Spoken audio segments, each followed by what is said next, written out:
সারাদিন মাথায় তো একটা চিন্তা ঘুরপাক খাই যে বিকেলে হাজব্যান্ড বাড়ি আসার পর তাকে কি নাস্তা তৈরি করে দিব।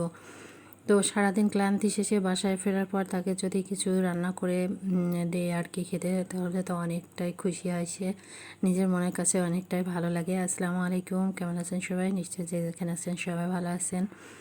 তো আজকে কি করব ভাবতে ভাবতে হঠাৎ করে মাথায় আসলো যে বাড়িতে একটু পেঁপে ছিল আর আলু আছে। তো আলু, পেঁপে, পেঁয়াজ, কাঁচামরিচ কুচি কুচি করে কেটে নিলাম, এটা দিয়ে আজকে বড়া তৈরি করে দিব। তো কেটে নিয়েছি, নিয়ে এবার অল্প একটু জিরা, স্বাদ অনুযায়ী লবণ, তারপরে বেকিং সোডা দিয়েছি 1 চিমটি, দিয়ে বেসন দিয়ে ভালোভাবে মাখিয়ে নেব। অল্প একটু পানি দেব, শক্ত করে মাখবো।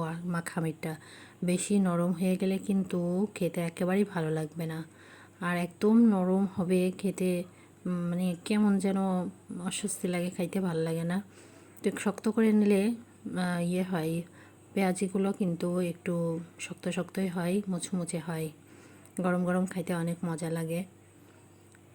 তো আমার ভিডিওটা যদি আপনাদের ভালো লেগে থাকে তাহলে অবশ্যই লাইক, কমেন্ট, শেয়ার করবেন, পাশে থাকবেন।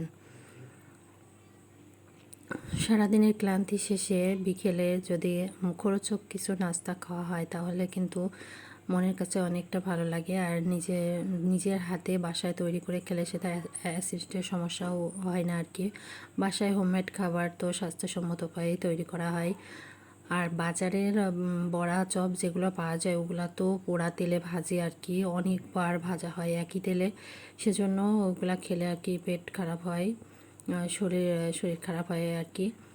তো ভাজার সময় তেলের ভিতরে একদম ছোট ছোট করেই দিলাম, যেন হচ্ছে ভাজাটা সুন্দর হয়। আর মোটা করে দিলে কি হয়, অনেক মোটা মোটা হয়ে ফুলে ওঠে, আর ওগুলা খেতে অনেক তুলতুলে নরম হয় আর কি, খাইতে ভালো লাগে না।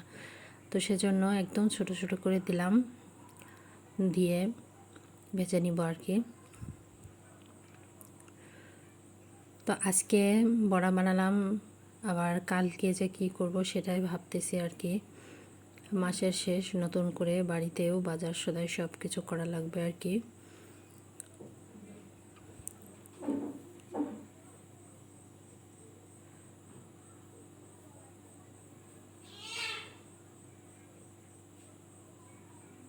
আপনাদের সঙ্গে কথা বলতে বলতে আমার বড়াগুলো আর কি ভাজা হয়ে গেল। তো এবার উল্টে পাল্টে তুলে নামিয়ে নিব আর কি।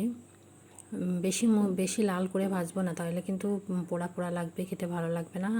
হালকা হলুদ হলুদ ভাব করে হলেই নামিয়ে নিব আর কি। বড়াগুলো ভাজা হয়ে গেছে, এবার নামিয়ে নেব। তো একদম মুচমুচে হয়েছে আর অনেক সুন্দর লাগছে দেখতেও, খাইতেও অনেক মজা ছিল।